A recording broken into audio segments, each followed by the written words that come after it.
आपण असं म्हणू शकतो का की शेतकऱ्यांची कर्जमाफी आता होणार नाही, 2100 रुपये इतक्यात होणार नाही, आपण नंतर त्याच्याबद्दल बघू, ह्या गोष्टी क्लिअरली सांगितल्या जातील कधी ना कधीतरी? नाही, मी तुम्हाला एक सांगतो की आमच्या जो काही म्हणजे आम्ही जे काही प्रॉमिसेस केले होते हे 100% आम्ही पूर्ण करू.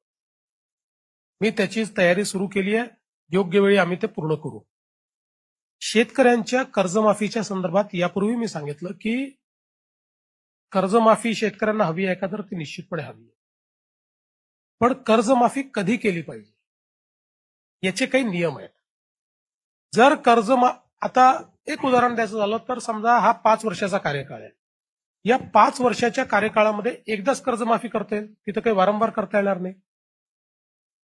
एकदा जर तुम्ही कर्जमाफीची तुमची क्षमता एक्झॉस्ट करून टाकली, आता उदाहरण देतो, म्हणजे अगदी तंतोतंत नाही, पण उदाहरण देतो की या वर्षी मान्सून चांगला आहे असे फोरकास्ट आहेत, त्याप्रमाणे मान्सून पडलेला आहे, पाणी भरपूर आहे. आतापर्यंतचे जे काही आपल्याकडे पिकांचे आकडे आलेले आहेत अतिशय रोबस्ट आहे.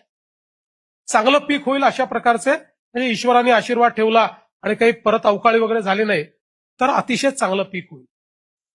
ही चांगली परिस्थिती आहे. पण उद्याला अशा परिस्थितीमध्ये आपण कर्जमाफी करून टाकली आणि लगतच्या पुढच्या वर्षी दुष्काळ आला, तर त्या दुष्काळात त्या शेतकऱ्याला खरी कर्जमाफीची आवश्यकता आहे. त्यावेळी तुमच्याकडे क्षमता राहणार नाही, तुमची क्षमता एक्झॉस्ट झालेली असेल. आणि म्हणून या संदर्भात कर्जमाफी कशी केली पाहिजे, यापूर्वी 2 कर्जमाफी आपण केल्या, त्याचा काही परिणाम झाला का? म्हणजे ठीक आहे, शेतकरी कर्जमुक्त झाला, त्याला आनंद झाला, तात्कालिक झाल्या त्या, तात्कालिक त्याचा काही लॉंग टर्म इफेक्ट झाला का? मग आम्ही त्याच्यावर निर्णय काय घेतला? निर्णय असा घेतला की ठीक आहे, कर्जमाफी करायची आहे त्यावेळी निश्चित करू आपण शब्द दिलाय. आज आपण पहिलं काम काय केलं पाहिजे? आपली जी क्षमता आपल्याकडे आहे ती इन्व्हेस्टमेंटमध्ये टाकली पाहिजे. शेती क्षेत्रात, म्हणून आम्ही हा निर्णय केला की या वर्षीपासनं दरवर्षी 5,000 कोटी रुपये ऍडिशनल हे शेती क्षेत्रात इन्व्हेस्टमेंट म्हणून, रिलीफ अँड रिहॅबिलिटेशन म्हणून नाही, ते करूच.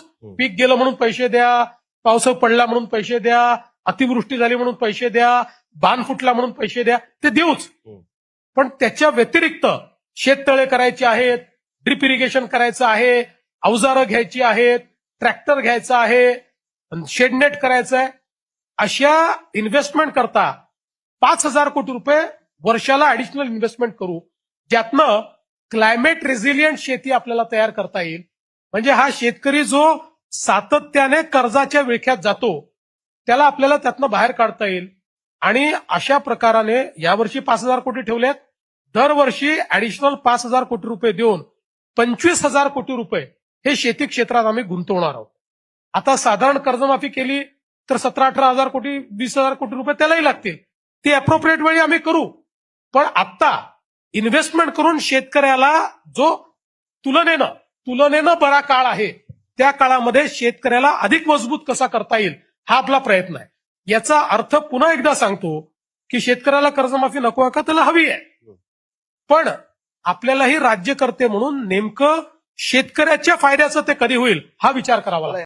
माननीय अध्यक्ष महोदय,